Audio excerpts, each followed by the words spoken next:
morning, everyone. Today I'm going to present my assignment, which is Curriculum Studies, Learning Theories in Primary School Mathematics, and the course of course is MTES 303. And before that, let me introduce myself. My name is Sasi Kumar, and I'm from M4. And before I'm going to present my slide, I would like to thank Madam Yuwa for always teach us how to do our assignment and support us in all the way.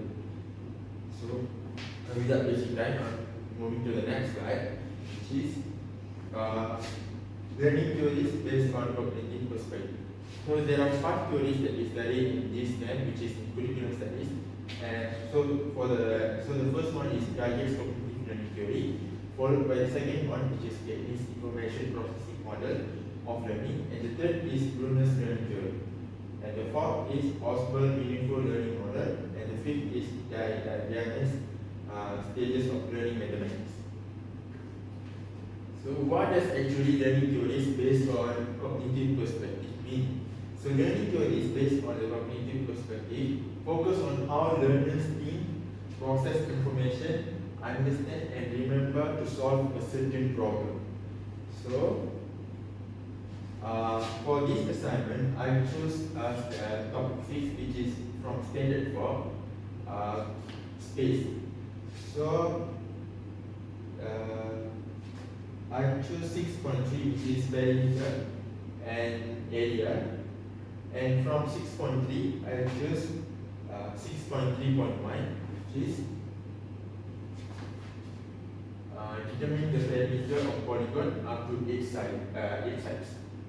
So the learning objective of the topic that I'm going to teach the pupils is pupils will be able to determine the perimeter of a polygon up to 8 sides.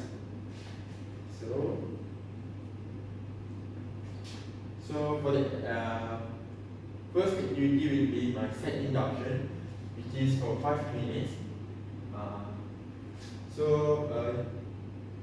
Before I start to teach the pupils about the perimeter and area, I will do the set induction, which is teacher greets pupils and introduce a short real life scenario. So pupils will wear a yellow engineering cap, and teacher places a yellow construction tape around the board or table. So teacher invites pupils to act out a short simulation dialogue, pretending to measure a window or floor, table, whatever that is suitable in that class, and with the tape and debating how much tape that pupils need.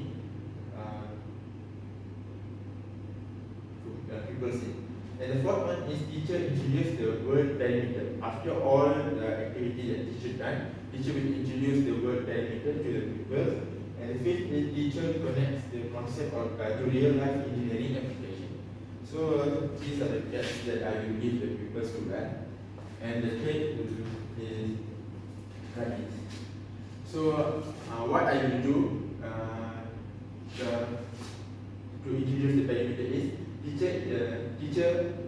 the communication between the teacher and student will be, teacher will ask, if we want to cover all sides of zone with tape, what must we measure? Imagine we are engineers at a construction site.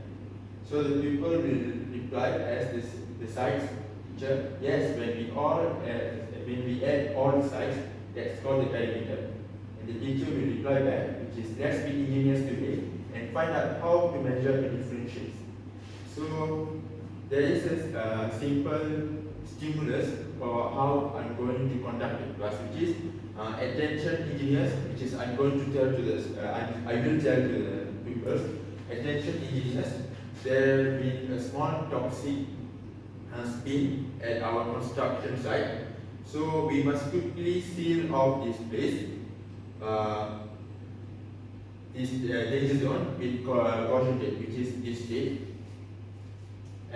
But before we can do that, we need to figure out how much tape that we needed to go all around the spill area. So I will place this tape around the table or door, floor, wherever it's suitable, and the students will tell me how much tape that we need to cover up the spilled area. And then resources that I use to conduct the set induction is engineering CADs, which is in yellow color, yellow construction plates, and projector software. And the skills for this set induction is participation of students and also curiosity, which is they will think what they're going to learn today by seeing the CADs and the construction tips and all. And the 21st century that I use in this induction is simulation in real life. So the theory that I use in this activity, this set induction, is Bruner's learning theory. So Bruner's discovery learning theory has said that as proposed by Jerome Bruner, and learning occur, which he said learning occur through discovery, and teacher acts as a facilitator. And the learning progress throughout the three modes, which is inactive mode, iconic mode, and symbolic mode. Inactive mode is learning by doing, which is the pupils will learn by doing the activity and all. Iconic mode is learning by seeing, which is like I said just now, they will see what I'm doing and all. And the third is symbolic mode, learning by using symbols, which is the formula to count the area, the perimeter, and all. So set induction using Bruner's inactive mode. So there are three modes. So for set induction, I use inactive mode.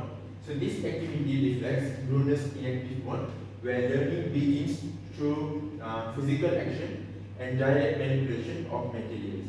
So by measuring and moving around the object, pupils will experience the concept of distance around an object instead of being told the definition of perimeter, which is I use construction tape and construction CAD. So according to Brunner, such concrete experience help pupils construct meaning independently before formal concepts are introduced. So the set induction allows pupils to discover that all sides of an object must be measured and added, which naturally leads to the idea of perimeter. So this set induction also discovery process aligns with Brunner's belief that learning is more effective when pupils effectively and actively explore by themselves and identify patterns on their own. And the second is the hands-on activity also captured pupils' attention and increase motivation, which is important purpose of set induction. And the third is through inactive learning, pupils were cognitively prepared to move into the iconic stage where drawings and diagrams are later used, which is set induction are the main thing before we moving to the next activity, which is to iconic stage.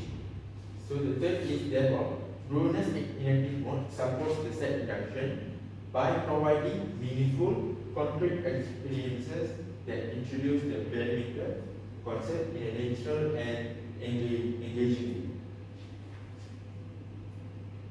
So moving to the next slide, which is my first activity,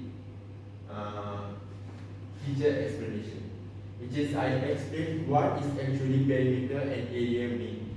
So teacher explains and demonstrates how to find the perimeter of different polygons using square grid examples. And examples like square, rectangle, equilateral triangle, isosceles triangle, right angle triangle, and regular polygons. So teacher guides pupils to calculate perimeter using units such as centimeter, meter, and real life example such as field border, garden, window frame that they are seeing in that class. And the fourth is pupils answer quick oral questions as teacher checks understanding. So like I did in set introduction, how to cover the spill area so that pupils will answer the teacher's question fastly. And the communication between the teacher and students will be the teacher will ask if one side of a square is 8 cm, what is the perimeter? So the students year 4 students already learned about shapes and all in year 3. So they know that square, all sides of square is same. So therefore, if the teacher says one side of the square is 8 cm, the students will get that all sides of the square is equal to 8 cm. And they will calculate the perimeter of the square, and the pupil will answer 32 cm teacher. And the teacher will reply as, very good, what if a rectangle has sides 10 cm and another side 5 cm? And they also know that a rectangle, not like square, two sides of rectangle is different, which is the top and bottom is same size, and the right and left side is same. So if the teacher say one side of the rectangle is 10 cm and another side of the rectangle is 5 cm, the students will reply as 30 cm, which they add 10 plus 5 plus 10 plus 5, which is equal to 30 cm. So the results that I used to conduct this activity, which is that I used to explain to the pupils, is green paper, ruler, whiteboard markers. So approach is inquiry based, guided, explanation, and soft. So skills are reasoning, accuracy, which make the student understanding more deeply and make them more focused. So teacher experimentation will be the development stage, which is iconic mode. So the use of grid paper allows pupils to see each side of the shape clearly and helping them visualize the boundary that forms the perimeter. So according to Brunner, iconic representation supports learning by helping pupils organize and structure ideas visually after a concrete experience, which is after set introduction. So by demonstrating different polygons such as squares, rectangle, triangle, the teacher helps pupils compare shapes and identify similarities and differences in their perimeter. Like square, as all sides of square is same, and rectangle, two sides of rectangle is same, another two sides of rectangle is different. So the guided example encourages pupils to observe patterns such as how all sides must be added to find the perimeter of a shape, which align with Brunner's discovery learning principle. So the teacher explanation is also will be a stage which is from iconic to symbolic. When the teacher guided pupils to calculate the perimeter using measurements and numbers, the lessons gradually moved into Brunner's symbolic mode. Like I said, symbolic mode, which they use numbers, formulas and all. So at this stage, pupils use numbers, units like cm, meters, and mathematical language to represent their understanding of perimeter abstractly. So Brunner emphasized that symbolic representation should only be introduced after pupils understand the concept through visual and concrete means, which was achieved through this explanation phase. So the teacher's questioning during the explanation and acted as scaffolding, supporting pupils' transition from visual understanding to abstract calculation, which is during the explanation, teacher will ask how to calculate the perimeter of this shape. So the student will identify by themselves to calculate the perimeter of the shape. So moving to the next activity, which is group activity for 20 minutes.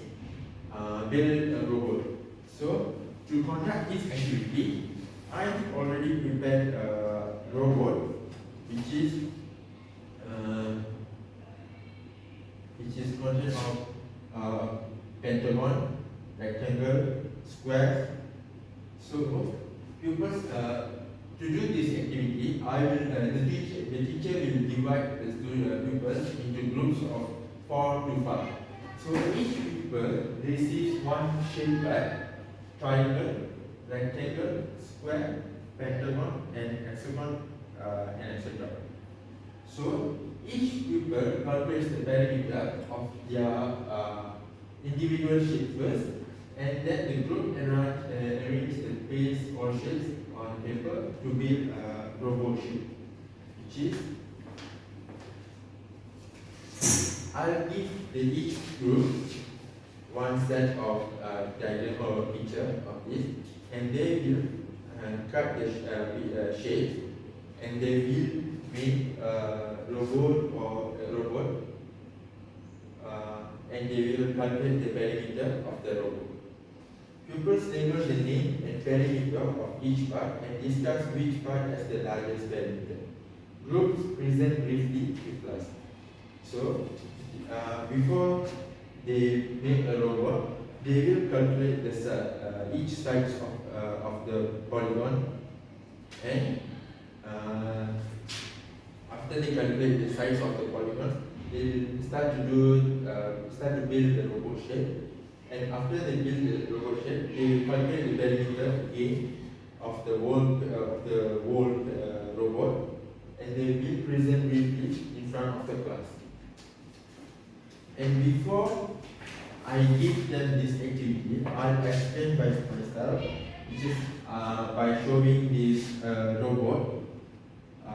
And I already stated here the size of this polygon is 11 cm, and the size of this polygon of rectangle is 20 cm. And before I give them the activity, I'll explain how to do this group work by calculate the perimeter of this robot. And so they will have the knowledge to how to do the group work.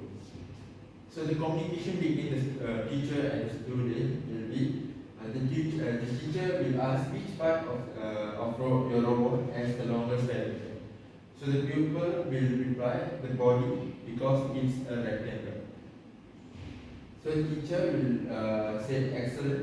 Remember, perimeter is only the outer edge, not the inside. So the results that I used to conduct this activity is shape cuts, manila cut, scissors, glue, and also markers. So 21st century that I used to conduct this activity is collaboration and creativity. The collaboration is between the student, between the pupils, which is during the group activity, and the STEM integration is engineering and measurement.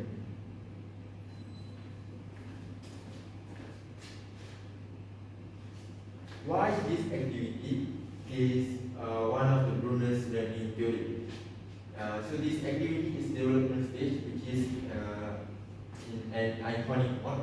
So in the development stage, pupils were asked to draw shapes on gray paper and construct shapes such as robot using shape cuts. So this activity represents Bruner's iconic one, where learning takes place through visual representation.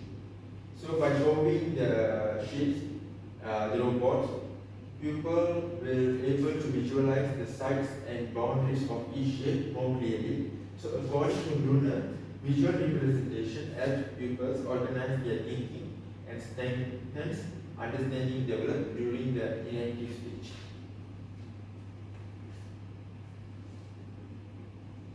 So the use of diagrams allow pupils to connect physical measurement to visual models, bridging concrete experiences and abstract reasoning. So this stage supports pupils in recognizing the perimeter in groups ending the length of all sides of a shape, and hence Bruner iconic mode supports the development stage by helping pupils translate hands-on experiences into visual understanding, which is essential for mathematical learning. And this activity is also include the Vygotsky social constructivism theory, where the group activity conducted in the lesson is strongly supported by Vygotsky social constructivism theory, which emphasizes that learning occurs through social interaction and collaboration with others. Which is when they're doing their group work, they will communicate with the group members, which emphasize that learning occurs through social interaction.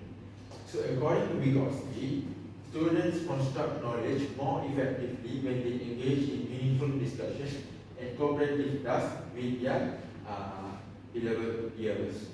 So during the group activity, students were given the opportunity to exchange their ideas, clarify misunderstandings, and negotiate meanings together, which aligns with the concept that cognitive development is also socially mediated.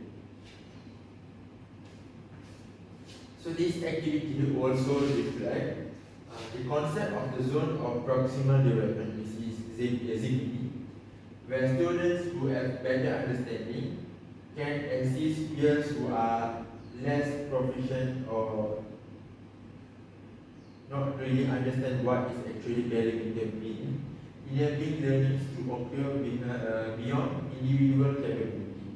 So through peer interaction and scaffolding within the group, students were able to develop a deeper conceptual understanding compared to learning individually. So by the last activity, which is the closure of my lesson for this topic, is individual worksheet, where pupils complete a short worksheet containing perimeter questions, and the teacher will walk around the students to support bigger pupils and mark the completed work. So the communication that will happen between the teacher and student is the teacher will ask, make sure you add all the sides and don't miss any. So the pupil will answer yes teacher and they start to check back. So the resources that I use to conduct this activity is worksheet, pencils, and also ruler. So assessment for this activity is written formative task. So this is the worksheet that I give the pupils as a closure for my for the lesson. So the worksheet has got section A and section B. Where section A, they will calculate the perimeter of the polygons, and section B, which contains the real life problems.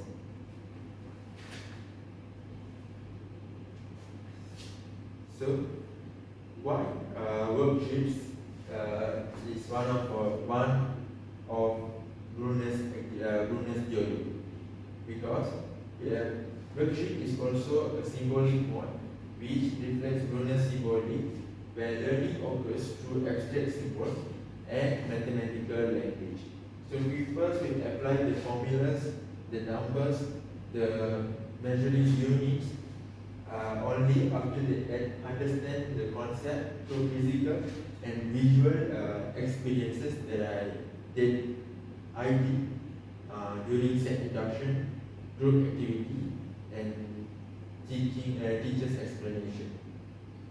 So according to Brunner, symbolic representation should be introduced last to ensure pupils understand the meaning behind the symbols used.